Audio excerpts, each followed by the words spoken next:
Desire unlist লেখিকা সাবিলা সাবি পর্ব ৩৫-এর শেষাংশ। ঢাকা শাহজালাল আন্তর্জাতিক বিমানবন্দরের ভিআইপি টার্মিনাল থেকে যখন সবাই বের হলো তখন দুপুরের কড়া রোদ। জাভিয়ান এমিলিও চৌধুরীর ব্যক্তিগত সিকিউরিটি টিম আগে থেকে প্রস্তুত ছিল। কালো রঙের ৩টি দামি এসইউভি সারিবদ্ধভাবে দাঁড়িয়ে আছে বাইরে। গার্ডরা ক্ষিপ্রতার সাথে মেক্সিকো থেকে আনা বিশাল লাগেজগুলো পেছনের গাড়িতে তুলে নিল। মাঝখানে স্পেশাল বুলেট প্রুফ গাড়িটিতে জাভিয়ান, তানভি আর লুসিয়া গিয়ে বসলো। জাভিয়ান আর তানভি পেছনের সিটে বসেছে আর লুসিয়া ড্রাইভারের পাশের সিটে। ঢাকা শহরে সেই চিরচেনা ধুলোবালি আর কোলাহল তানভীর নাকে লাগতেই ওর বুকের ভেতরটা হু হু করে উঠল। গাড়িটি যখন বিমানবন্দরের রাস্তা ছেড়ে বনানী পার হয়ে ঢাকা বিশ্ববিদ্যালয়ের এলাকা দিয়ে যাচ্ছিল, তখন তানভীর চোখ দুটো জানালার কাছে আটকে গেল। কার্জন হলের সেই লাল দালান চত্বরের পরিচিত গাছপালা সবকিছুই মনে হলো ওকে হাতছানি দিয়ে রাখছে। কত স্বপ্ন ছিল এই ক্যাম্পাসে, আর কত স্মৃতি মিশে আছে প্রতিটি ধূলিকণায়। এলিনার সাথে এই পথ দিয়ে ও কতবার হেঁটেছে। জাভিয়ান আর চোখে তানভীর দিকে তাকালো একবার। সে অনুভব করতে পারছে তানভীর হৃদস্পন্দন অনেকটা বেড়ে গেছে। এই ক্যাম্পাসই একসময় তার জিনিয়ার পৃথিবী ছিল, আর আসছে এখানে একজন পরবাসীর মতো ফিরছে। জাভিয়ান কোনো কথা বলল না, শুধু ওর শক্ত চোয়ালটা আরও একটু কঠিন হয়ে এলো। সে জানে এই শহরটা তানভীর আবেগের জায়গা, কিন্তু এই আবেগের ভাগিদার সে কাউকে হতে দেবে না। ঠিক শাহবাগের মোড়ে আসতেই গাড়িটি এক বিশাল জ্যামে আটকে গেল। রিকশা, বাস আর সিএনজির কান ফাটানো হর্ন, আর সাথে গুমট গরম তো আছেই। লুসিয়া মেক্সিকোর স্নিগ্ধ পরিবেশে বড় হয়েছে। এই নরকতুল্য জ্যাম আর রাস্তার ধুলোবালি দেখে সে চরম বিরক্তিতে কপালে হাত দিল। God, what is this? এই জ্যাম কি কোনোদিন শেষ হবে? লুসিয়া বেশ উচ্চস্বরে বিরক্তি প্রকাশ করল। জানালার বাইরে তাকিয়ে সে দেখল নোংরা ড্রেন আর মানুষের ভিড়। Javi bro, how do people even breathe here? এই ধুলো আর ধোঁয়ায় তো দম আটকে আসছে। আমি ছোটবেলায় যখন চৌধুরী নিকেতনে এসেছিলাম তখন তাও এত বাজে অবস্থা ছিল না। জাভিয়ান খুব শান্ত গলায় কিন্তু গভীরভাবে বলল, পেশেন্স লুসিয়া, এটা ঢাকা, মেক্সিকো সিটি নয়। এখানকার নিয়ম আর বাতাস আলাদা। অভ্যস্ত হওয়ার চেষ্টা করো। লুসিয়া বিড়বিড় করে অভিযোগ করতে লাগলো সে ভাবতেও পারেনি বাংলাদেশ এতটা অগোছালো হবে। কিন্তু তার বিরক্তির মাঝেও মনের এক কোণে ফারহানের নামটা ধুকপুক করছে। সে ভাবছে, এই জ্যামের ভেতরে কি কোথাও ফারহান আছে? এই অগোছালো শহরটাই কি ফারহানের ঠিকানা? তানভি বাইরের জ্যাম দেখছিল না, সে দেখছিল রাজপথের সেই পরিচিত মানুষগুলোকে। আর সে নিজের দেশে দাঁড়িয়েও কত পরবাসী। তার মন পড়ে আছে সেই বাড়িতে যেখানে তার বাবা মা হয়তো পথ চেয়ে বসে আছে। সে জানলার কাজটা একটু নামাতে চাইল, কিন্তু জাভিয়ান ওর হাতটা শক্ত করে চেপে ধরল। নট নাও জিনিয়া, বাইরে অনেক ডাস্ট, এসির ভেতরেই থাকো। জাভিয়ানের কণ্ঠে সেই পরিচিত শাসনের সুর।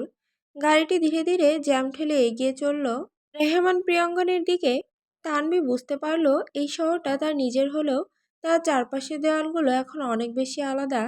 গাড়িটি যখন পুরান ঢাকার সরু গলিগুলো পেরিয়ে রেহমান প্রিয়াঙ্গনের সামনে এসে থামল, তখন দুপুরের রোদে বাড়ির সামনের বাগানটা ঝিকমিক করছিল। গেটের ভেতরে ফুলে ফুলে ভরা সেই পরিচিত উঠান, আর তার ভেতরে সে একতলা দালান বাড়িটি। কিন্তু তানভি গাড়ি থেকে নামার আগে স্তব্ধ হয়ে গেল। তার মনে পড়ে যখন সে মেক্সিকোর উদ্দেশ্যে দেশ ছেড়েছিল, তখনও তাদের এই বাড়ির দেওয়ালে শ্যাওলা ধরা ছিল, জানালার গ্রিলগুলো মরচে পড়ে গিয়েছিল। কিন্তু আজ বাড়িটি একদমই ঝকঝক করছে। নতুন রঙের প্রলেপ, সাথে বাগানটা আগের চেয়ে অনেক বেশি সাজানো। এমনকি গেটটাও নতুন করে তৈরি করা হয়েছে। জাভিয়ান গাড়ির ভেতরে বসে থাকলো, তার চোখে মুখে এক ধরনের গভীর গাম্ভীর্যতা। সে খুব শান্ত গলায় বলল, যাও তানভি, ভেতরে যাও। তোমার মা বাবা তোমার জন্য অপেক্ষা করছে। তানভি অবাক হয়ে জাভিয়ানের দিকে তাকালো। আপনি আসবেন না? জাভিয়ান মাথা নাড়ল। সে জানে এই বাড়িতে তার প্রবেশটা সহজ হবে না। রিকার্ডোর কাছ থেকে বিপুল অঙ্কের টাকা দিয়ে জোর করে তানভিকে বিয়ে করা, এমনকি তানভির বাবার পায়েও গুলি করা, সবই ছিল তখন এক কালো ইতিহাস। যদিও এরপরে আড়ালে থেকে সে তানভির বাবার সেই পঙ্গু পায়ের দামি সার্জারি করিয়েছে, পুরো সংসারটা নিজের টাকায় চালিয়েছে, কিন্তু সেই সত্যগুলো এখনও তানভির কাছে অজানা। সে এখনও জানে না যে তার বাবা এখন হুইল চেয়ার ছেড়ে কিছুটা হাঁটতে পারেন কেবল জাভিয়ানেরই জন্য। লুসিয়া ড্রাইভারের পাশের সিটে বসে বিরক্তিতে মুখ কুঁচকে বলল, ব্রো, আমরা কি এই সরু গলিতেই বসে থাকবো? এই গরমে ডাস্টার শব্দে আমার মাথা ধরে যাচ্ছে। জাভিয়ান লুসিয়াকে ইশারায় চুপ করতে বলে তানভীর দিকে তাকালো। আমি পরে আসছি, তুমি আগে গিয়ে ওদের সারপ্রাইজ দাও। গো নাও। তানভীর কাঁপতে কাঁপতে গাড়ি থেকে নামলো। তার পায়ের নিচের মাটি মনে হচ্ছে আজ কথা বলছে। সে যখন গেট খুলে উঠানে পা রাখলো, তার চোখে জল উপসে পড়লো। বাড়ির প্রতিটি কোণ এখন বদলে গেছে। সেই ভাঙাচোরা বাড়িটি আজ এক সুন্দর নীড় হয়ে দাঁড়িয়ে আছে। দরজার সামনে গিয়ে তানভীর হাত তুলল কলিং বেল চাপার জন্য, কিন্তু তার হাত কাঁপছে। ভেতর থেকে তখন কারো হাঁটার শব্দ শোনা যাচ্ছে। লাঠির ঠক ঠক শব্দ নয়, বরং ধীর স্থির কোনো মানুষের পদধ্বনি। তানভীর ভাবতে পারল না তার পঙ্গু বাবা কি তবে সত্যি হাঁটছেন। সে যখন কলিং বেল টিপল, ভেতর থেকে এক পরিচিত নারী কণ্ঠ ভেসে এলো। কে? এই দুপুরে আবার কে এলো? তানভীর বুক চিরে এক দীর্ঘশ্বাস বেরিয়ে এলো। মা। তানভীর যখন কলিং বেল টিপল, ভেতর থেকে দরজা খোলার শব্দ হলো। সামনে দাঁড়িয়ে থাকা মানুষটিকে দেখে তানভীর বা স্তব্ধ হয়ে গেলেন। আর তারপরে এক আর্তনাদ মেশানো চিৎকারে তিনি তানভীকে জড়িয়ে ধরলেন। তানভী, আমার কলিজার টুকরা, তুই ফিরেছিস মা। মায়ের কণ্ঠের সেই কান্নায় সারা বাড়ির বাতাস ভারী হয়ে উঠল। তানভীও ডুকরে কেঁদে উঠল। মায়ের সেই চেনা আঁচলের ঘ্রাণ, সেই মমতাময় স্পর্শ, যা এতদিন পর সে মরুভূমিতে বৃষ্টির দেখার মতো পেল। ভেতর থেকে ভেসে এলো এক ধীর পদধ্বনি। তানভীর চোখ মুছে দেখল তার বাবা লাঠিতে ভর দিয়ে ধীরে ধীরে হেঁটে আসছেন। তানভীর বিস্ময়ে বিমূঢ় হয়ে গেল। যে মানুষটি চিরতরে পঙ্গু হয়ে হুইল চেয়ারে বন্দি হয়ে গিয়েছিল, সে আজ নিজের পায়ে দাঁড়িয়ে। তানভীর দৌড়ে গিয়ে বাবার পায়ের কাছে আছড়ে পড়ল। বাবা, তুমি তুমি হাঁটছো? তানভীর গাল বেয়ে তখন অশ্রুধারা বয়ে যাচ্ছে। বাবা তার মাথায় হাত রেখে ফুঁপিয়ে কেঁদে উঠলেন। হ্যাঁ রে মা, উপরওয়ালার রহমত আর ভালো চিকিৎসার গুণে আমি আবার দাঁড়াতে পেরেছি। কান্না ভেজে এক দীর্ঘ সময় পর তানভীর মা মুখ মুছলেন। চোখের জল মুছে তিনি উৎসাহিত হয়ে জিজ্ঞেস করলেন, মা, তুই কি একা এসেছিস? কার সাথে এলি? তানভীর থতমত খেয়ে গেল। সে ভয়ে ভয়ে মাথা নিচু করে বলল, জাভিহান। জাভিহানও এসেছে মা। ও বাইরে গাড়িতে বসে আছে। তানভীর ভেবেছিল জাভিহানের নাম শুনলেই হয়তো তার বাবা মা একেবারে রেগে ফেটে পড়বেন। সেদিন যে মানুষটি মাফিয়ার আস্তানায় হানা দিয়ে জোর করে তার মেয়েকে নিয়ে গিয়েছিল, তার জন্য তো তাদের মনে কেবল ঘৃণা থাকার কথা। কিন্তু তাকে অবাক করে দিয়ে তার মা বাবার চোখে মুখে কোনো রাগের চিহ্ন দেখা গেল না। বরং তারা একে অপরের দিকে তাকালেন এক ধরনের নরম দৃষ্টি নিয়ে। তানভীর বাবা মৃদু হাসলেন। তিনি জানেন মেক্সিকোর সেরা ডাক্তার পাঠিয়ে আড়ালে থেকে কে তার এই পায়ের সার্জারি করিয়েছে। তিনি জানেন প্রতি মাসে এই সংসারের খরচ আর বাড়ির এই ভোল বদল কার ইশারায় হয়েছে। তানভীর মা দ্রুত আঁচল ঠিক করে বললেন, আরে জামাইকে বাইরে বসিয়ে রেখেছিস কেন? তাড়াতাড়ি যা, ওকে আর সাথে যারা আছে সবাইকে ভেতরে নিয়ে আয়। ওরে ও তানভি, যা তাড়াতাড়ি যা। তানভি একদম থ বনে গেল। তার মা বাবার এই সহজ পরিবর্তন সে কল্পনাও করতে পারেনি। সে কিছু না বুঝে বিস্ময়ভরা চোখে একবার বাবার দিকে তাকালো, তারপর খুশিতে আত্মহারা হয়ে দৌড়ে বাইরে এলো। গাড়ির জানালা দিয়ে জাভিয়ান শান্তভাবে তাকিয়েছিল। তানভি হাঁপাতে হাঁপাতে গাড়ির কাছে এসে বলল, জাভিয়ান চলুন, বাবা মা আপনাদের ডাকছে। ওনারা একদম রাগ করেননি। লুচি আপা, চলুন ভেতরে চলুন। জাভিয়ান এক মুহূর্তের জন্য তানভীর হাসি মুখের দিকে তাকিয়ে থাকলো। তার ঠোঁটের কোণে এক তৃপ্তির হাসি ফুটে উঠল। সে আগে জানতো টাকা আর ক্ষমতা দিয়ে সবকিছু জয় করা যায়, কিন্তু সে এখন বুঝলো যত্ন আর দায়িত্ব দিয়ে মানুষের মন জয় করা যায়। লুসিয়া বিরক্তি ঝেড়ে গাড়ি থেকে নামলো। এই সরু গলি আর ধুলোর মধ্যে সে বেশি ধ করতে পারছিল না। তবে ফারহানের বাড়ির ভেতরে ঢোকার উত্তেজনায় সেসব ভুলে গেল। জাভিয়ান খুব গম্ভীর আর রাজকীয় ভঙ্গিতে গাড়ি থেকে নেমে স্যুটের বোতামটা লাগালো। তারপর তানভীর হাতটা নিজের হাতের মুঠোয় নিয়ে ধীর পায়ে রেহমান প্রাঙ্গণের ভেতরে প্রবেশ করলো। জাভিয়ান যখন রেহমান প্রাঙ্গণের ছোট গেটটা দিয়ে ভেতরে ঢুকলো, তার প্রতিটি পদক্ষেপে ছিল এক রাজকীয় আভিজাত্য। দামি পারফিউমের ঘ্রাণে পুরান ঢাকার সেই ধুলোমাখা বাতাস মুহূর্তেই বদলে গেল। তার পেছনেই লুসিয়া। তার বিরক্তি এখন এক তীব্র কৌতূহলে রূপ নিয়েছে। সে ভেতরে ঢুকেই শিকারি বিড়ালের মতো চারিদিকে চোখ বোলাতে লাগলো। তার হৃৎপিণ্ড ড্রাম পেড়াচ্ছে। কোথায় ফারহান? সোফায় বসার আগে লুসিয়া চট করে প্রত্যেকটা ঘরের দিকে উকি দিল। সামনের একটা ঘরে দরজা খোলা, কিন্তু ভেতরে প্রাণীর নিস্তব্ধতা। বিছানা গোছানো, টেবিলের ওপর কিছু বই স্তূপ করা, কিন্তু কোনো মানুষের চিহ্ন নেই। লুসিয়ার বুকটা ধক করে উঠল। সে হতাশ হয়ে জাভিয়ানের পাশে সোফাটায় গিয়ে ধপ করে বসলো। তানভীর মা ততক্ষণে হন্তদন্ত হয়ে রান্নাঘর থেকে শরবতের গ্লাস নিয়ে এসেছেন। বাবা, তোমরা বসো, এই গরমে একটু শরবত খাও, আমি এখনই নাস্তার ব্যবস্থা করছি। তিনি জাভেনের দিকে তাকিয়ে এক অদ্ভুত মায়া আর কৃতজ্ঞতা নিয়ে বললেন। ঠিক সেই মুহূর্তে বাড়ির সামনে কয়েকটা গাড়ির হর্ন শোনা গেল। তানভী অবাক হয়ে দেখল, একে একে ৫-৬ জন লোক হাতে বিশাল বিশাল প্যাকেট আর ব্যাগ নিয়ে বাড়ির ভেতর ঢুকছে। কারো হাতে বাজারের সেরা ইলিশ আর খাসির মাংস, কারো হাতে নামি দামি মিষ্টির দোকানে ডজন ডজন কার্টন, কেউ আবার বড় বড় শপিং ব্যাগ নিয়ে ঢুকছে যাতে দামি শাড়ি, পাঞ্জাবি আর ফলের ঝুড়ি ভর্তি। মুহূর্তের মধ্যেই রেহমান প্রাঙ্গণের সেই শান্ত উঠানটা একটা ছোটখাটো উৎসবের কেন্দ্রে পরিণত হলো। তানভি হতভম্ব হয়ে জাভেনের দিকে তাকালো।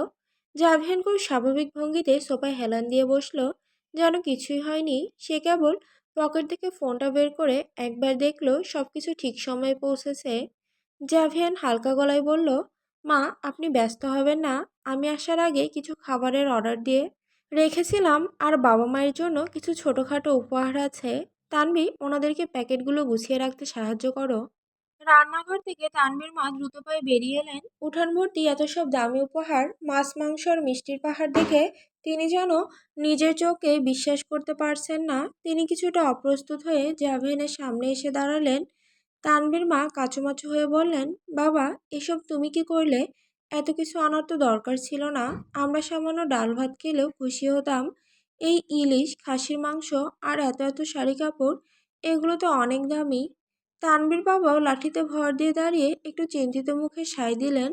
হ্যাঁ বাবা, তুমি আমাদের বড় বড় উপহার দিয়ে ছোট করো না, তুমি যে আমাদের মেয়েটাকে আগলে রেখেছো, সেটাই তো বড় পাওনা। জাভিয়ান তখন সোফা থেকে উঠে ধীর পায়ে তানভীর মায়ের সামনে গিয়ে দাঁড়ালো। তার চোখে সেই চেনা কঠোরতা নেই, বরং এক অদ্ভুত বিনয়। সে খুব শান্ত আর গভীর গলায় বলল, আপনারা এসব নিয়ে চিন্তা করবেন না, আসলে এসব তেমন কিছুই না।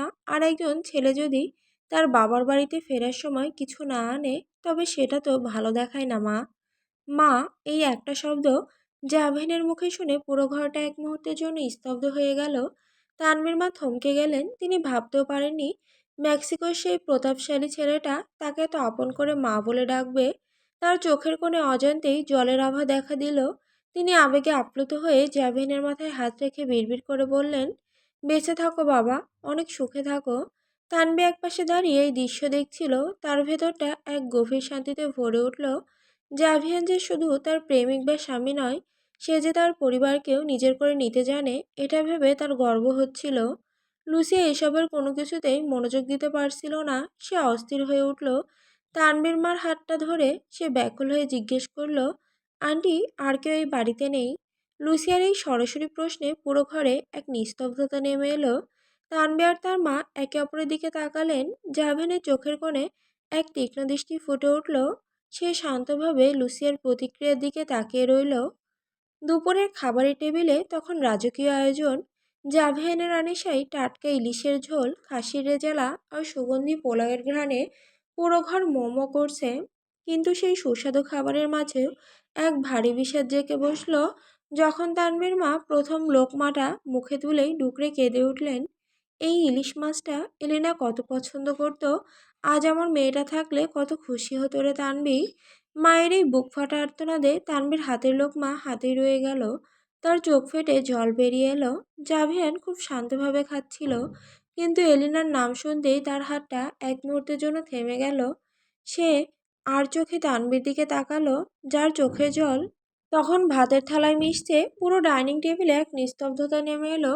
কেবল মাঝে মধ্যে তানভীর ফুঁপিয়ে কাঁদার শব্দ শোনা যাচ্ছিল। লুসিয়া এসবের কিছুই অনুভব করতে পারছিল না। তার মন তখন ছটফট করছে কেবল একজনের জন্য। তানভীর চোখের জল মুছে ধরা গলায় হঠাৎ জিজ্ঞেস করলো, মা, ফারহান ভাইয়া কি এসেছিল? ও কি তোমাদের সাথে দেখা করতে আসেনি একবারও? তানভীর বাবা দীর্ঘশ্বাস ফেলে মাথা নিচু করলেন। না রে মা, ও এই বাড়ির চৌখাটার মারায়নি, এলেনাকেও আগলে রাখতে পারেনি, আর এই অপরাধবোধ ওকে কুড়ে কুড়ে খাচ্ছে। তবে এলাকার লোকজন বলে মাঝে মধ্যে গভীর রাতে নাকি একটা ছেলেকে বাড়ির গেটের সামনে ছায়ার মতো দাঁড়িয়ে থাকতে দেখা যায়। হয়তো ওই আড়াল থেকে আমাদের দেখে আবার চলে যায়। ভেতরে আসার সাহস ওর হয় না। তানভীর মা এই কথা শুনে আর নিজেকে ধরে রাখতে পারলেন না। আঁচলে মুখ চেপে তিনি ডুকরে কেঁদে উঠলেন। কান্নারত গলায় বললেন, আমার ছেলেটা যে একদিনও বাড়ির খাবার ছাড়া এই মায়ের হাতের রান্না ছাড়া থাকতে পারতো না, সেই ছেলেটা এখন বাইরে কোথায় কি খাচ্ছে কে জানে। কেউ কি তাকে এক লোকমা ভাত তুলে দিচ্ছে? আমার মুখটা ফেটে যাচ্ছে রে তানবীর। জাভিয়ান এক হাত দিয়ে পানির গ্লাস ধরে তানবীর মায়ের এই আর্তনাদ শুনছিল। সে দেখলো এই সাধারণ নারীটির চোখে তার ছেলের জন্য কি ব্যাকুলতা। জাভিয়ান মনে মনে ভাবল, এটাই কি তবে প্রকৃত মা, যে ছেলেটি এত অপরাধ করছে, অপরাধের কারণে বাড়ি ছেড়েছে, যে ছেলেটার কারণে আজ তাদের পুরো পরিবারের এই অবস্থা, অথচ তার জন্য এই মা এত তপ্ত চোখে জল ফেলছে। জাভিয়ানের আজ প্রথমবার মনে হলো এই মানুষগুলোর হয়তো অঢেল টাকা নেই, চৌধুরী সাম্রাজ্যের মতো ক্ষমতা নেই, কিন্তু সন্তানের প্রতি তাদের যে নিখাদ ভালোবাসা আর যত্ন, সেটা তার নিজের রাজকীয় বাড়িতে কোনোদিনও ছিল না। জাভেনের মনে পড়ে গেল তার নিজের বাবা মায়ের কথা। তারা তো ব্যস্ত কেবল ক্ষমতার আভিজাত্য নিয়ে, সেখানে ভালোবাসা এক বিলাসবহুল মরীচিকা। জাভেনের আজ হিংসে হলো ফারহানের ওপর।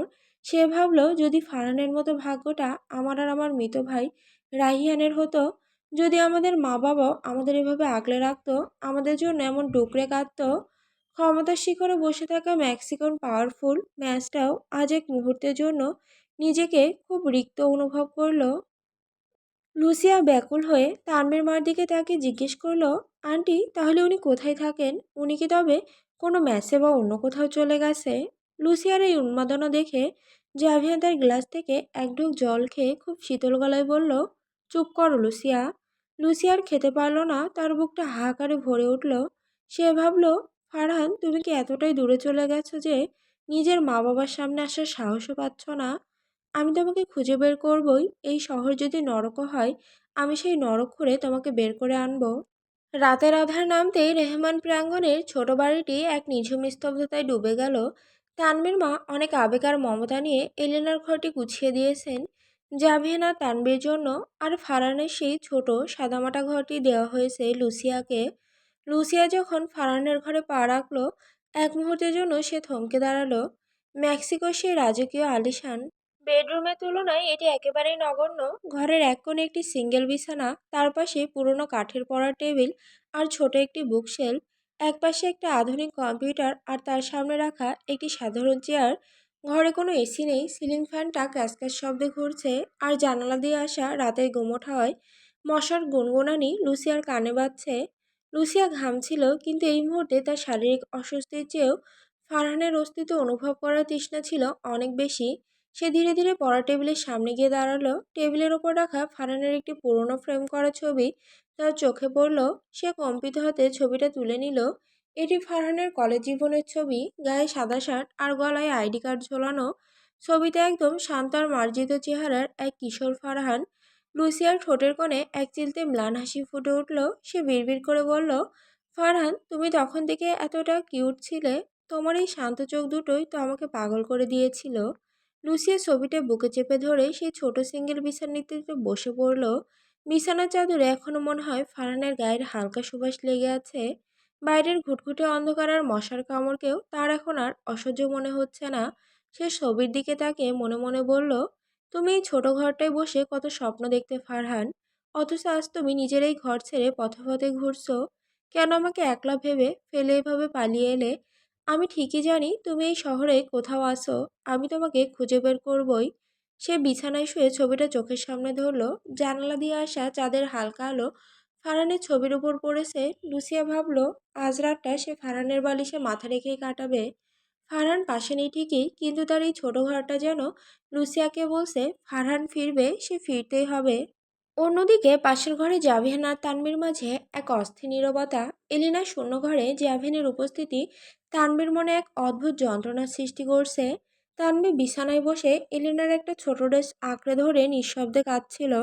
জাভিয়ান জানালার কাছে দাঁড়িয়ে বাইরের অন্ধকারের দিকে তাকিয়ে থাকলো। তানভীর প্রতিটি ফোঁফানির শব্দ তার স্নায়ুতে গিয়ে আঘাত করছিল। সে এমনিতেই জ্যাম ধুলোবালি আর এই ছোট ঘরের গুমট গরমে বিরক্ত ছিল। তার উপর তানভীর এই অন্তহীন কান্না তার ধৈর্যের বাঁধ ভেঙে দিল। জাভিয়ান হঠাৎ ঘুরে দাঁড়ালো, তার চোয়াল শক্ত আর চোখ দুটো আগুনের মতো জ্বলছে। সে তানভীর কাছে গিয়ে নিচু কিন্তু অত্যন্ত কঠোর গলায় ধমকে উঠল, stop it Zinia, just stop it. আমি তোমাকে এখানে কান্নাকাটি করে সিন ক্রিয়েট করার জন্য নিয়ে আসিনি। তোমার এই চোখের জল তোমার বোন এলিনাকে ফিরিয়ে আনবে না। So behave yourself. জাভেনের সেই হাড়হিম করা ধমকে তানবীর কান্না গলার কাছে আটকে গেল। সে আতঙ্কে শিউরে উঠে জাভেনের দিকে তাকালো। জাভেন যখন রেগে যায় তখন সে যে কতটা ভয়ানক হতে পারে তা তানবীর চেয়ে ভালো আর কেউ জানে না। ঠিক সেই মুহূর্তে ঘরের দরজায় টোকা পড়ল। বাইরে থেকে তানবীর মায়ের কণ্ঠ শোনা গেল। তিনি খুব নিচু স্বরে ডাকলেন, জাভিয়ান বাবা, একটু এদিকে আসবে। জাভিয়ান দ্রুত নিজেকে স্বাভাবিক করে নিল। সে স্যুটের কলারটা ঠিক করে দরজার দিকে এগোলো। দরজা খোলার আগে সে তানবীর দিকে ফিরে আঙুল উঁচিয়ে নিঃশব্দে এক চরম সতর্কবার্তা দিল। তার চোখের ভাষা পরিষ্কার, এক ফোঁটা জলও যেন আর চোখে না দেখা যায়। জাভিয়ান দরজা খুলে বাইরে পা রাখলো। তানবীর মা ড্রয়িং রুমে দাঁড়িয়েছিলেন, তার হাতে একটা মোমবাতি, কারণ এই এলাকায় তখন লোডশেডিং শুরু হয়েছে। তিনি একটু ইতস্তত করে জাভিয়ানকে বললেন, বাবা, তোমাদের তো এসিতে থাকার অভ্যাস, এই গরমে খুব কষ্ট হচ্ছে তোমাদের, আমি জানি। আমি হাত পাকা নিয়ে এসেছি। আর শোনো, তোমাদের জন্য দুধ গরম করেছি, একদম দেরি করবে না, 2 মিনিটের মধ্যেই টেবিলে এসো। জাভিয়ান একটু অবাক হলো। মেক্সিকোর প্রতাপশালী হিসেবে তাকে কেউ এভাবে সময় বেঁধে দিয়ে হুকুম করার সাহস পায় না, কিন্তু এখানে এই সাধারণ নারীটি তাকে নিজের ছেলের মতো শাসন করছেন। জাভিয়ান খুব শান্ত গলায় বলল, ঠিক আছে মা, আমি আসছি। জাভিয়ান ঘরে ফিরে এলো। তানবি তখনও পাথরের মতো বসে আছে। জাভিয়ান তানবিকে নিয়ে যখন ড্রয়িং রুমে এলো তখন তানবির মা জাভিয়ানের হাতে দুধের গ্লাসটা দিয়ে তানবিকে বললেন, মা, তুই তোর জন্য আর একটা গ্লাস নিয়ে আয়, আমি রান্নাঘরে বাকি কাজটা সেরে নিই। জাভিয়ান দুধের গ্লাসটা হাতে নিয়ে তানবির দিকে এক পলক তাকালো। তার চোখে তখন এক তীক্ষ্ণ শাসনের আভা। সে নিচু গলায় তানবির কানের কাছে মুখ নিয়ে বলল, তাড়াতাড়ি দুধ নিয়ে রুমে এসো জিনিয়া, একদম দেরি করবে না। তানবি রান্নাঘরে গেল। অনেকদিন পর নিজের মায়ের হাতে কাজ দেখতে আর টুকটাক কথা বলতে বলতে তার কিছুটা সময় কেটে গেল। সে যখন দুধের গ্লাস নিয়ে ঘরে ফিরল তখন জাভিয়ান বিছানায় হেলান দিয়ে ঘড়ির দিকে তাকিয়ে বসে আছে। তানবি ঘরে ঢুকতেই জাভিয়ান গম্ভীর গলায় বলল, 5 মিনিট। তানবি আকাশ থেকে পড়ল। সে অবাক হয়ে জিজ্ঞেস করলো, হোয়াট, 5 মিনিট? জাভিয়ান বিছানা থেকে উঠে ধীর পায়ে তানবির দিকে এগিয়ে এলো। ওর চোখের দৃষ্টিতে এক ধরনের নেশালো রাগ। সে তানবীর খুব কাছে দাঁড়িয়ে বলল, তোমার হাজব্যান্ড তোমার উপর প্রচণ্ড রেগে আছে জিনিয়া। তানবী এবার আরও অবাক। সে বিস্ময় ভরা চোখে তাকিয়ে বলল, রেগে আছেন? কিন্তু কোন কারণে? কারণ তুমি রুমে আসতে পুরো 5 মিনিট সময় লাগিয়েছো। জাভিয়ান অত্যন্ত শান্ত কিন্তু ভারী গলায় উত্তর দিলেন। তানবী হেসেই ফেলল, মাত্র 5 মিনিট, তাতেই রেগে গেলেন? আর আমি তো ভাবলাম এতদিন পর মা বাবাকে দেখছি, আজ রাতে ওনাদের ঘরে বসে একটু আড্ডা দিব, গল্প করব, অনেক কথা জমে আছে। তানবীর কথা শেষ হওয়ার আগে জাভিয়ান আতর্কিতে তাকে পাজাগলা করে কোলে তুলে নিল। তানবী চমকে উঠে জাভিয়ানের গলা জড়িয়ে ধরল। জাভিয়ান ওকে নিজের বুকের সাথে শক্ত করে মিশিয়ে ধরে নিবিড় গলায় বলল, একদম নয় জিনিয়া, 1 সেকেন্ডের জন্য তুমি আমার চোখের আড়াল হবে না। বাংলাদেশ হোক বা মেক্সিকো, তুমি শুধু আমার হাতের নাগালেই থাকবে। কোনো আড্ডা নয়, কোনো গল্প নয়। জাভিয়ানের এই উন্মাদনা আর অধিকারবোধ দেখে তানভি বুঝতে পারল নিজের বাড়িতে এসেও সে আসলে জাভিয়ানেরই এক পরম বন্দিনী। জাভিয়ান ওকে নিয়ে বিছানায় শুয়ে দিল আর ওর চোখের দিকে তাকিয়ে রইল এমনভাবে মনে হলো তানভির ভেতরে সবটুকু অস্তিত্ব শুষে নিতে চায়। জাভিয়ান তানভিকে বিছানায় নামিয়ে দিয়ে তার ওপর নিজের ভারী শরীরে নিয়ন্ত্রণ নিল। ফ্যানটা ক্যাসক্যাস শব্দে তখন ঘুরছিল আর বাইরে হালকা ঝিঝি পোকার ডাক। জাভিয়ান যখন তানবিকে কাছে টেনে নিতে শুরু করলো তখনই ঘটল এক বিপত্তি। পুরান ঢাকার সেই পুরোনো আমলের কাঠের খাট। জাভিয়ানের মতো সুঠামদেহের মানুষের নড়াচড়াতে খাটটা মনে হলো আর্তনাদ করে উঠল। ক্যাস ক্যাস আর মর্মর শব্দে পুরো নিস্তব্ধ ঘরটা কেঁপে উঠল। তানবি লজ্জায় আর ভয়ে আড়ষ্ট হয়ে গেল। সে জাভিয়ানের বুক ঠেলে সরিয়ে দিয়ে ফিসফিস করে বলল, জাভিয়ান, প্লিজ থামুন, খাটটা যেভাবে আওয়াজ করছে পাশের ঘরে মা বাবা সব শুনতে পাবে। ছি, আমি লজ্জায় কাল ওনাদের সামনে যেতে পারবো না। জাভিয়ান থামল না। সে এক হাত দিয়ে তানবীর 2 হাত মাথার উপরে চেপে ধরল। তার ঠোঁটের কোণে এক দুষ্টুমি ভরা হাসি। সে জানতো তানবী এই পরিস্থিতিতে কতটা অসহায় বোধ করছে। সে আরও একটু জোরালোভাবে তানবীর দিকে ঝুঁকে আসতেই খাটটা আবার মরমর করে শব্দ করে উঠল। তোমার এই পুরোনো খাট আমাদের রোমাঞ্চ সহ্য করতে পারছে না জিনিয়া। জাভিয়ান তানবীর কানে কামড় দিয়ে বলল, কিন্তু তোমার হাজবেন্ডকে থামানোর ক্ষমতা এই ভাঙাচোরা খাটের নেই। লেট দেম হিয়ার, সবাই জানুক তুমি কতটা আমার। তানভীর নিজের ওড়নাটা কামড়ে ধরল যাতে তার মুখ দিয়ে কোনো শব্দ বেরিয়ে না আসে, কিন্তু খাটটা মনে হলো আজ বিদ্রোহ ঘোষণা করেছে। জাভিয়ান যত বেশি উন্মত্ত হচ্ছে, খাটের আওয়াজ ততই তাল মিলিয়ে বাড়ছে। তানভীর মনে হচ্ছিল এখনই হয়তো খাটটা ভেঙে তছনছ হয়ে যাবে। হঠাৎ পাশের ঘর থেকে কারো কাশির শব্দ শোনা গেল। তানভীর ভয়ে কুঁকড়ে গেল। জাভিয়ান প্লিজ, মা হয়তো জেগে আছেন, আপনি একটু শান্ত হন। জাভিয়ান এবার তানভীর ঠোঁটে নিজের ঠোঁট চেপে ধরল যাতে তানভীর সবটুকু আপত্তি ওর ভেতরেই মিলিয়ে যায়। খাটের সেই বিরামহীন ক্যাসক্যাস শব্দ আর জাভিয়ানের তপ্ত নিঃশ্বাস মিলে রেহমান প্রাঙ্গণে সেই ছোট্ট ঘরে এক অদ্ভুত উন্মাদনা সৃষ্টি করল। জাভিয়ান আজ মেক্সিকোর কোনো বিজনেসম্যান নয়, সে কেবল তার জিনিয়ার প্রতি এক অবাধ নেশায় মত্ত এক পুরুষ। রাত তখন গভীর। জাভিয়ানের উন্মাদনা আর খাটের সেই মর্মর শব্দ যখন চূড়ান্ত পর্যায়ে পৌঁছালো, তখনই এক বিকট শব্দে ঘরের নিস্তব্ধতা খান খান হয়ে গেল। পুরোনো আমলের কাঠের খাটটা মাঝখান দিয়ে দুমড়ে ভেঙে একদম মেঝের সাথে মিশে গেল। জাভিয়ান আর তানভি দুজনে এক মুহূর্তের জন্য স্তব্ধ হয়ে গেল। ধুলো আর ভাঙা কাঠের মাঝে তারা তখনও একে অপরের সাথে জড়িয়ে আছে। জাভিয়ান হতভম্ব হয়ে নিচের দিকে তাকিয়ে নিজের রাগকে আর ধরে রাখতে পারল না। সে সজোরে বলে উঠল, হোয়াট দ্য ফাক। তানভি, এটা খাট ছিল নাকি প্লাস্টিকের কিছু? তানভি ততক্ষণে ভয় আর লজ্জায় নীল হয়ে গেছে। সে দ্রুত জাভিনের কোল থেকে সরে গিয়ে নিজের পোশাক ঠিক করতে করতে অস্ফুট স্বরে বলল, হায় আল্লাহ, এটা কি হলো? কাল সকালে আমি বাবা মায়ের সামনে কিভাবে মুখ দেখাবো? ওনারা যদি জিজ্ঞেস করেন খাটটা কিভাবে ভাঙলো, আমি কি উত্তর দিব? মেক্সিকোতে আপনার সে আলিশান বিছানা পাওয়ার অভ্যাস, আর এখানে এসে এই গরিবের বাড়িতে সব তছনছ করে দিলেন। জাভিয়ান বিছানার বাকি অংশ থেকে কোনো মতে উঠে দাঁড়িয়ে বিরক্তি নিয়ে নিজের গায়ে ধুলো ঝাড়ল। তারপর বিছানার ভগ্নাবশেষের দিকে তাকিয়ে খুব শান্ত গলায় বলল, রিল্যাক্স জিনিয়া, কাল সকালে আমি মেক্সিকো থেকে বা ঢাকার কোনো শোরুম থেকে সবচেয়ে দামি খাট আনিয়ে সেট করে দেব। ওটা আর ভাঙবে না, গ্যারান্টি দিচ্ছি। তানভি প্রায় কেঁদে ফেলার মতো অবস্থায় গিয়ে বলল, কিন্তু এখন কি করব? রাত তো অনেক বাকি। আর বাবা মা যদি আওয়াজ শুনে বুঝে যায় যে কি হয়েছে, তখন আমার তো লজ্জায় মাটিতে মিশে যেতে ইচ্ছে করছে। জাভিয়ান এবার এক পা এগিয়ে এসে তানভীর কোমর জড়িয়ে ধরল। তার ঠোঁটে সে চিরচেনা আধিপত্যের হাসি। সে তানভীর কপালে নিজের কপাল ঠেকে খুব নিচু গলায় বলল, বুঝলে বুঝুক, মেয়ের বিয়ে হয়েছে, জামাই বাড়িতে এসেছে, আর এসব কি স্বাভাবিক না? বাবা মা কি জানে না তাদের মেয়ে এখন কার অধীনে আছে? ভয় পেও না, কাল সকালে আমি নিজেই সামলে নেব। এখন চলো ফ্লোরের এই তোষকেই বাকি রাতটা পার করি।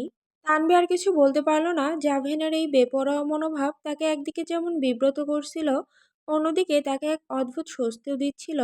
ভাঙা খাটের সেই ধ্বংসস্তূপের মাঝেই জাভিয়ান আবার তানভিকে নিজের বাহুডোরে নিয়ে নিল।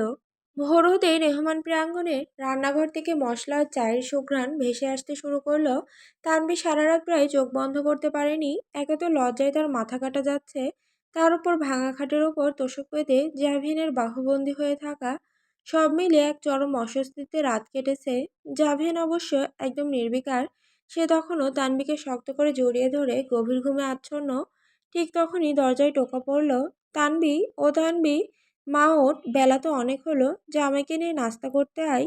মায়ের কণ্ঠ শুনে তানভীর কলিজা শুকিয়ে গেল। তানভি ধরফর করে উঠতে চাইল, কিন্তু জাভিয়ান তাকে আরও জোরে চেপে ধরল। তানভি ফিসফিস করে বলল, জাভিয়ান প্লিজ ছাড়ুন, মা ডাকছে, এখনই ঘরে ঢুকে পড়বে। জাভিয়ান চোখ না খুলেই আলসে গলায় বলল, আসতে দাও। আপনি পাগল হয়েছেন? খাটটা দেখছেন না? তানভি কোনো মতে নিজেকে ছাড়িয়ে নিয়ে দরজাটা একটু ফাঁক করল, কিন্তু তার মা ততক্ষণে ট্রলি হাতে দরজার সামনে তৈরি। এই নে মা, গরম গরম পরোটা আর ভাজি, জামাইকে এখানেই দে, ডাইনিংয়ে যাওয়ার দরকার নেই। বলতে বলতেই তিনি ঘরে ঢুকে পড়লেন, আর ঢুকেই তার চোখ প্রায় ছানা বড়া। মাঝখানে খাটটা একদম দুই ভাগ হয়ে মেঝের সাথে লেপ্টে আছে, চারিদিকে কাঠের টুকরো ছড়ানো। জাভিয়ান তখনও মেঝের ওপর তোষকে শুয়ে এক হাত মাথায় দিয়ে খুব রাজকীয় ভঙ্গিতে তানভীর মায়ের দিকে তাকালো। তানভীর মা থতমত খেয়ে বললেন, ও মা, এ কি কাণ্ড! খাটটা এভাবে ভাঙলো কিভাবে? এটা তো সেগুন কাঠের মজবুত খাট ছিল। তানভি লজ্জায় মুখ নিচু করে মেঝের দিকে তাকিয়ে রইল। তার ইচ্ছে করছিল ওই খাটের ভাঙা অংশের নিচে ঢুকে যেতে।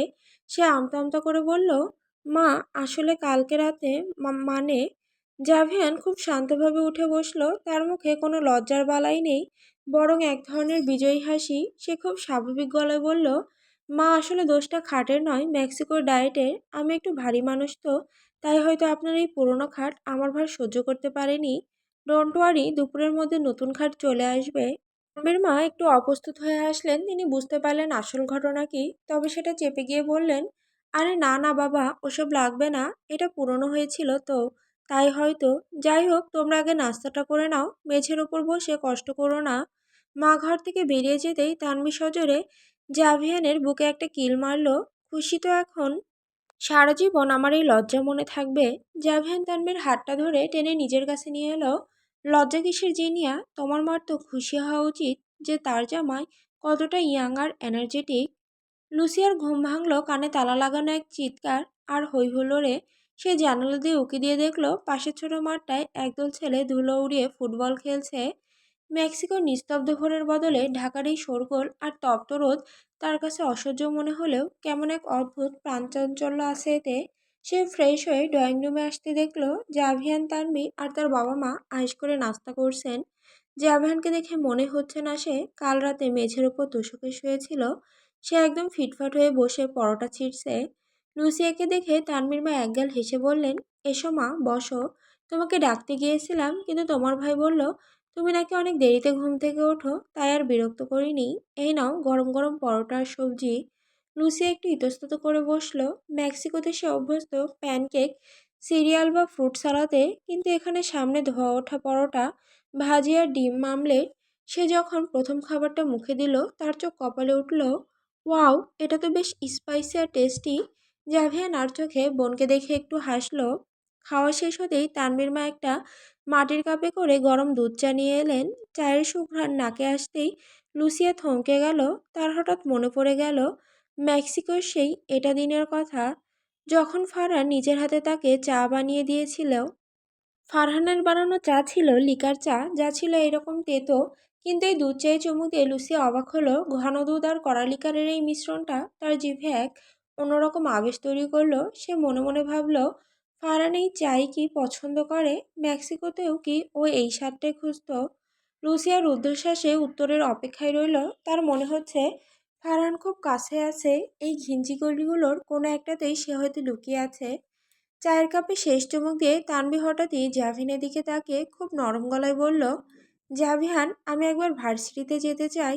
অনেকদিন কারোর সাথে কোনো যোগাযোগ নেই। আমার বেস্ট ফ্রেন্ড স্নেহার সাথে অন্তত একবার দেখা করা দরকার। ও হয়তো আমার জন্য খুব চিন্তা করছে। জাভিয়ান পরোটার শেষ টুকরোটা মুখে দিয়ে টিস্যু দিয়ে হাত মুছল। তার চোখে সেই চেনা আধিপত্যের ছায়া। সে চেয়ার ছেড়ে উঠতে উঠতে খুব গম্ভীর গলায় বলল, একা যাওয়ার কোনো প্রশ্নই ওঠে না, আমিও যাব তোমার সাথে।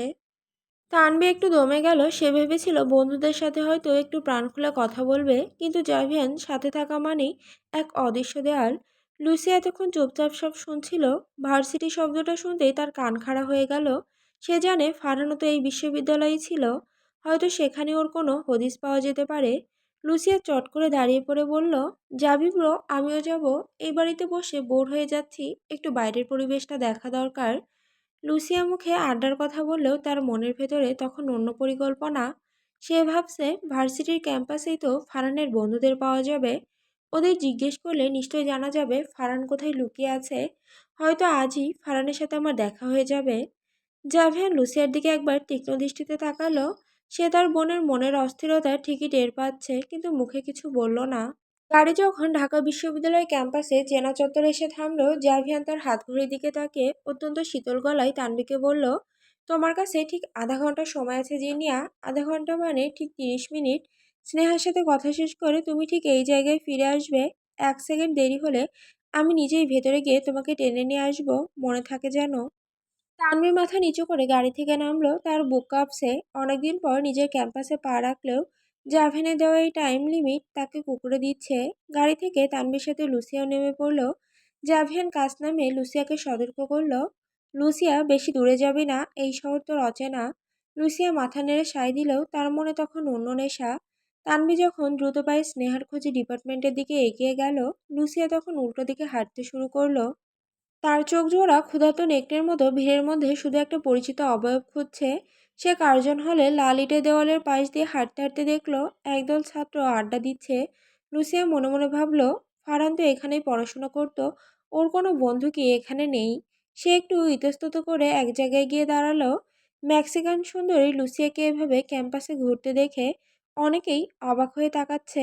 লুসিয়া সেসবে তোয়াক্কা না করে ফোন থেকে ফারহানের একটা ছবি বের করলো। সে কয়েকজনের কাছে গিয়ে ভাঙা ভাঙা বাংলায় আর ইংরেজিতে জিজ্ঞেস করার চেষ্টা করলো, আপনারা কি এই ছেলেকে চেনেন? ওর নাম ফারহান।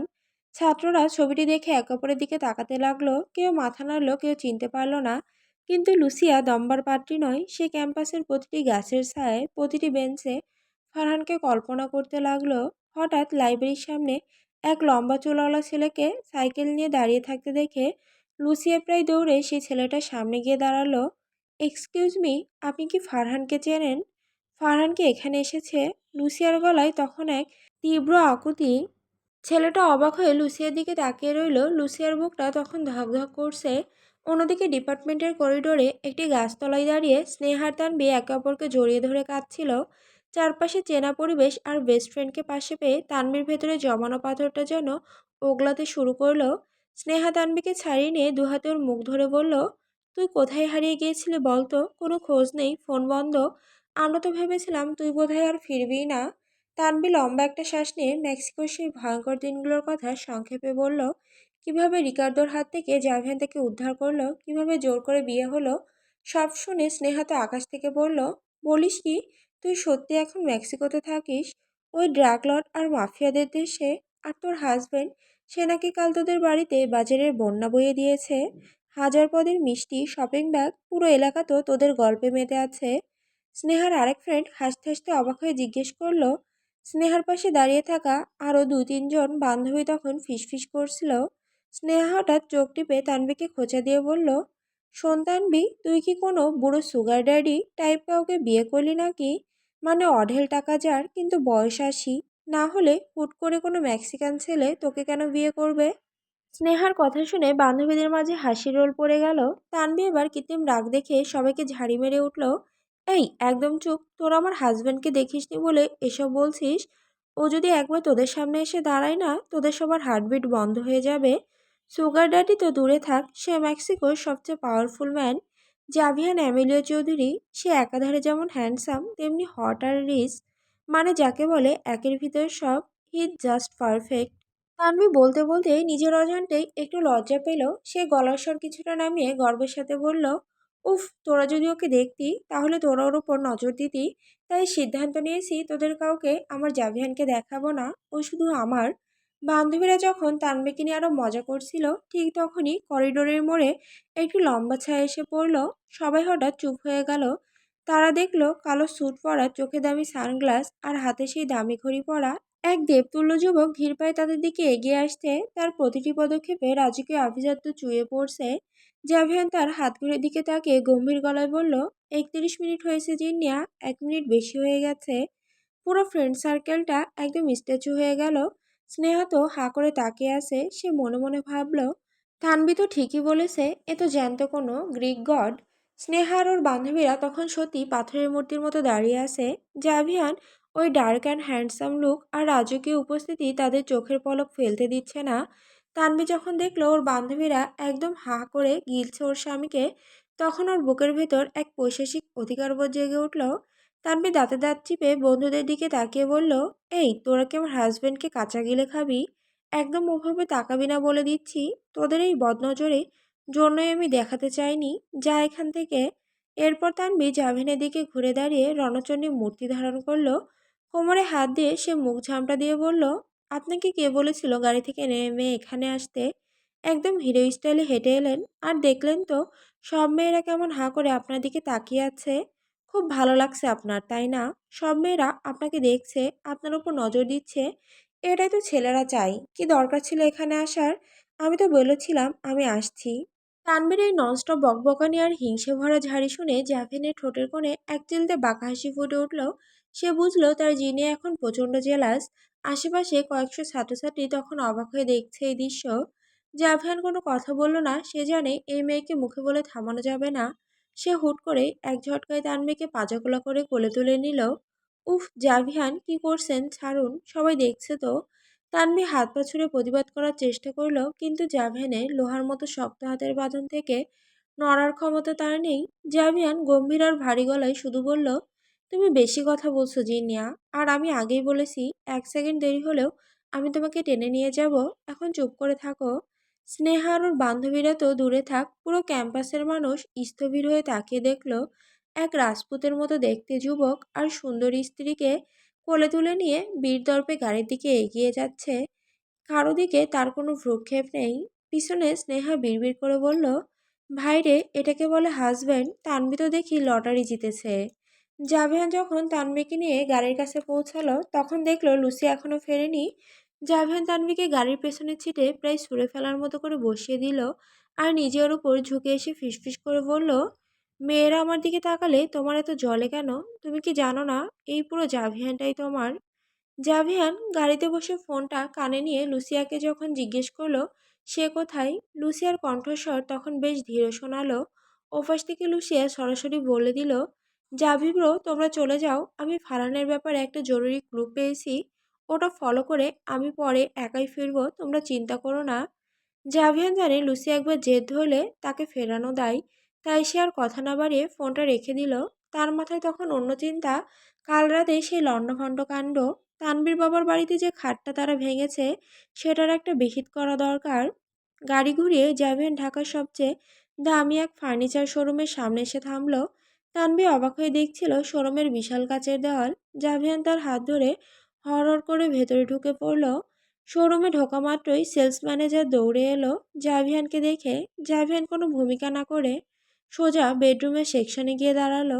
তানভি তখনও কিছুটা লজ্জিত, কারণ খাট কেনার উদ্দেশ্য সে খুব ভালো করেই জানে।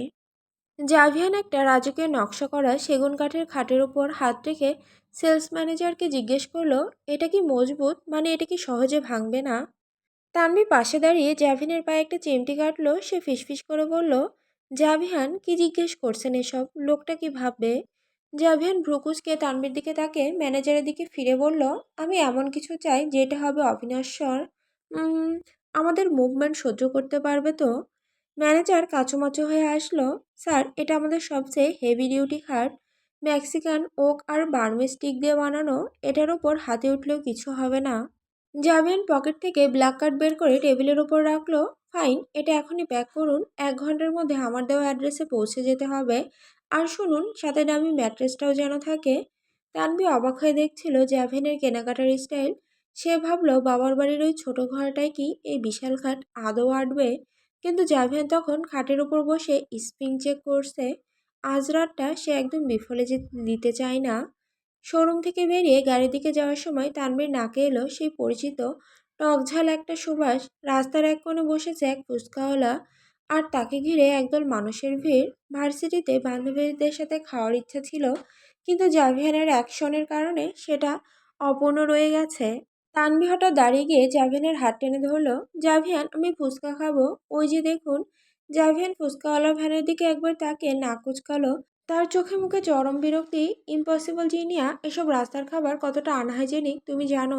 এই ধুলোবালি আর ওপেন সস এগুলো খেলে তোমার স্টোমাক আপসেট হবে। চলো কোনো 5 স্টার রেস্টুরেন্টে গিয়ে লাঞ্চ করি। কিন্তু তানভি আজ ছাড়ার পাত্রী নয়। সে জেদ ধরে দাঁড়িয়ে রইল, 5 স্টারের খাবারের চেয়ে এই ফুচকার স্বাদ অনেক বেশি, আর আমি একা খাবো না, আপনাকেও আমার সাথে খেতে হবে। হোয়াট? আমি রাস্তার ধারে দাঁড়িয়ে ফুচকা খাবো? জাভিয়ানের কণ্ঠে বিস্ময়ের আভিজাত্যের লড়াই। মেক্সিকোর বিজনেসম্যান এই রাস্তায় ফুচকা খাচ্ছে, এটা ভাবলে ওর ইগোতে লাগছে। তানবি এবার মুখ ফুলিয়ে হাত ছেড়ে দিল। ঠিক আছে, খাবেন না তো তাহলে আমার সাথে কথাও বলবেন না, আমি চললাম। তানবি রাগ করে হর্ন নিয়ে হাঁটতে শুরু করলো। জাভিয়ান কিছুক্ষণ স্তব্ধ হয়ে দাঁড়িয়ে থেকে একটা দীর্ঘশ্বাস ফেলল। এই মেয়েটা জেদের কাছে সে বরাবরই অসহায় পড়ে যাচ্ছে। সে দ্রুত গিয়ে তানভীর হাত ধরল। ওকে ফাইন, কিন্তু শর্ত একটাই, বেশি খাওয়া যাবে না। ফুচকাওয়ালার সামনে গিয়ে তানভীর চোখ বড় বড় করে বলল, মামা, 1 প্লেট স্পেশাল ফুচকা দিন। আর শোনেন, একদম কড়া করে বম্বে মরিচ দিবেন কিন্তু। জাভেনের চোখ তো কপালে। বম্বে মরিচ? তানভি, আমি স্পাইসি খাবার একদম সহ্য করতে পারি না, ইউ নো দ্যাট। তানভি একগাল হেসে জাভেনের দিকে তাকালো। আজকে খেতেই হবে। মেক্সিকোরও তো ঝাল সস যদি হজম করতে পারেন, তবে আমাদের এই বম্বে মরিচ কিছুই না। মামা, বেশি করে মরিচ দিন। ফুচকাওয়ালা যখন ডাবলিয়ার মশলা মাখানো ফুচকার ভেতর টক জ্বালার কুচি কুচি করে বম্বে মরিচ দিয়ে প্লেটটা এগিয়ে দিল, জাভেনের কপালে তখন ঘাম জমতে শুরু করেছে। তানভি একটা ফুচকা জাভেনের মুখের সামনে ধরল। নিন, হা করুন। জাভিয়ান ভয়ে ভয়ে এক কামড় দিতেই মুহূর্তের মধ্যেই তার কান দিয়ে ধোঁয়া বের হতে শুরু করলো। বোম্বে মরিচের সেই বিধ্বংসী ঝাল জাভিয়ানের সারা শরীরে কম্পন ধরিয়ে দিল। তার মুখ লাল হয়ে উঠল, চোখ দিয়ে জল গড়িয়ে পড়ছে। Water, Tanvi, give me water. Javian তখন হাঁপাচ্ছে। তানবি খিলখিল করে হেসে উঠল। কেমন লাগলো মিস্টার মেক্সিকান? বাংলার ঝাল সামলানো অত সহজ নয়। তানবি তখন ঝালে কুকড়ে যাচ্ছে, আর আশেপাশের মানুষ অবাক হয়ে দেখছে এক সুটেড বুটেড বিদেশি চেহারার মানুষ ফুচকা খেয়ে প্রায় নাজেহাল। রোদের প্রখর আলো আর বোম্বে মরিচের বিধ্বংসী ঝাল, এই দুয়ের আক্রমণে জাভেনের অবস্থা তখন শোচনীয়। তার ধবধবে ফর্সা ত্বক টকটকে লাল হয়ে উঠেছে। মনে হচ্ছে কেউ তার নাকে, গালে, কানে আর ঠোঁটে লাল রং মেখে দিয়েছে। রক্তাভ চোখ দুটো ভিজে একাকার, নাক দিয়েও পানি গড়িয়ে পড়ছে। সে টিস্যু দিয়ে বারবার মুখ মুছছে, কিন্তু ঝালের সেই তীব্র দহন কিছুতেই কমছে না। জাভিয়ান আর এক মুহূর্ত সেখানে দাঁড়ালো না। সে হনহনিয়ে গিয়ে গাড়ির পেছনের সিটে ধপ করে বসলো। এসির তাপমাত্রা একদম বাড়িয়ে দিয়ে ড্যাশবোর্ড থেকে পানির বোতল বের করে ঢকঢক করে প্রায় পুরোটা শেষ করে ফেললো। তার ঠোঁট দুটো ফুলে লাল হয়ে আছে, আর মুখ দিয়ে সে তখনও হাঁসফাঁস করে বাতাস টানছে। তানভীর ফুসকাওয়ালার বিল চুকিয়ে দ্রুত গাড়িতে এসে ঢুকলো। জাভেনের এই অবস্থা দেখে তার হাসি নিমিষে মিলিয়ে গেল। সে বুঝতে পারলো মজা করতে গিয়ে সে আসলে একটু বেশি করে ফেলেছে। জাভেনের মতো মানুষ যে মেক্সিকোর এতটা পাওয়ারফুল, সেভাবে রাস্তার মাঝখানে নাজেহাল হবে এটা তানভি ভাবেনি। তানভীর খুব অপরাধবোধ নিয়ে জাভেনের হাতটা ধরতে গেল। জাভিয়ান, আমি আসলে বুঝতে পারিনি ঝালটা এতটা বেশি হবে। Sorry, I am really sorry. Javian ঝট করে তার হাতটা সরিয়ে নিল। সে রাগে আর যন্ত্রণায় অন্যদিকে মুখ ফিরিয়ে রইল। তার কান দিয়ে তখনও আগুনের হলকা বের হচ্ছে। সে একটা কথাও বলছে না, কেবল জোরে জোরে নিঃশ্বাস ফেলছে। তানভি আবার একটু সাহস করে ওর কাঁধে হাত রাখলো। রাগ করবেন না প্লিজ, আমি তো শুধু আপনাকে আমাদের দেশি খাবারের স্বাদ দিতে চেয়েছিলাম। আপনি চাইলে আমি মিষ্টি কিছু কিনে আনছি। জাভিয়ান এবার ঘুরে তাকালো। তার লাল হয়ে যাওয়া চোখ দুটো দিয়ে আগুন ঝরছে। সে চাপা কিন্তু অত্যন্ত গম্ভীর গলায় বলল, সাথ দিতে চেয়েছিলে নাকি আমাকে মারতে চেয়েছিলে জিনিয়া? Look at me. আমার মনে হচ্ছে আমার গলার পাকস্থলী জ্বলে ছাই হয়ে যাচ্ছে। তুমি জানো আমি এত স্পাইসি খাবার সহ্য করতে পারি না। তাও তুমি ওই লোককে বললে বেশি করে মরিচ দিতে। Just don't talk to me right now. Javian আবার জানালার দিকে মুখ ফিরিয়ে নিল। তার এই শান্ত কিন্তু কঠিন রাগ তানবিকে ভীষণ ভয় পাইয়ে দিল। গাড়ির পেছনের সিটে তখন এসি চলছে পুরোদমে, কিন্তু ভেতরের পরিবেশটা থমথমে। জাভিয়ানের লাল হয়ে থাকা মুখ আর গম্ভীর নীরবতা দেখে তানভি দিশেহারা হয়ে যাচ্ছিল। সে জানে জাভিয়ানের এই সাইলেন্ট ট্রিটমেন্ট কতটা ভয়ানক। সে অনেকক্ষণ ভাবল কি করা যায়, কিভাবে এই বরফ গলানো যায়। হঠাৎ করেই তানভীর মাথায় এক পাগলামি বুদ্ধি এলো। সে কোনো কিছু না ভেবেই এক ঝটকায় জাভিয়ানের শার্টের কলারটা টেনে ধরল। জাভিয়ান কিছু বুঝে ওঠার আগেই তানভি সরাসরি তার ঠোঁটে ঠোঁট ডুবিয়ে দিল। জাভিয়ান প্রথমে একদম পাথর হয়ে গেল। সে ভাবতেই পারেনি তার লাজুক জিনিয়া ভরা দুপুরে রাস্তার মাঝখানে গাড়ির ভেতরে এমন সাহস কিছু করে বসবে। কিন্তু কয়েক সেকেন্ডের মধ্যেই জাভিয়ানের ভেতরে সেই দহন আর আভিজাত্যে দেয়াল ভেঙে চুরমার হয়ে গেল। জাভিয়ান তার লম্বা আঙুল দিয়ে তানভীর মাথাটা শক্ত করে আঁকড়ে ধরল। চুম্বনটা মুহূর্তে এক উন্মত্ত রূপ নিল। জাভিয়ান যেন তার ঠোঁটে লেগে থাকা সবটুকু ঝাল আর ভেতরের সমস্ত যন্ত্রণা তানভীর মুখে উগরে দিতে চাইল। জাভিয়ানের এই জড়পাল্টাই তানভীর নিঃশ্বাস আটকে আসতে লাগলো। তার মনে হচ্ছিল সে আগুনের এক সমুদ্রের মধ্যে পড়ে গেছে। বোম্বে মরিচের সেই তেজ এখন তাদের দুজনের মাঝখানে আগুনের মতো খেলা করছে। জাভিয়ানের সেই আগ্রাসী চুম্বনে তানভীর নিজের মুখটাও জ্বলতে শুরু করলো, কিন্তু সে সরছে না। জাভিয়ান আজ বুঝিয়ে দিচ্ছে তাকে জ্বালানো মানে নিজেকেও জ্বালিয়ে দেওয়া। গাড়ির পেছনে জানালার কালো কাচের আড়ালে বাইরের পৃথিবী তখন নিঝুম, আর ভেতরে চলছে এক তীব্র দহনের খেলা। অনেকক্ষণ পর যখন জাভিয়ান তাকে ছাড়ল, তানভি তখন হাঁপাচ্ছে। দুজনেরই ঠোঁট এখন লাল হয়ে ফুলে উঠেছে। জাভিয়ান তানভীর কপালের ওপর কপাল ঠেকে তপ্ত নিঃশ্বাস ফেলে খুব নিচু কিন্তু মাদক মাখা গলায় বলল, ঝালটা এখন কেমন লাগছে জিনিয়া? স্বাদটা শুধু আমি কেন একাই নেব? তুমিও একটু ভাগ করে নাও। তানভীর চোখ বড় বড় করে তাকাতেই জাভিয়ান আবার তার কানের কাছে ফিসফিস করলো, বোম্বে মরিচের রিভেঞ্জটা কিন্তু কেবল শুরু হলো। বাকিটা রাতে রুমে উসুল করব।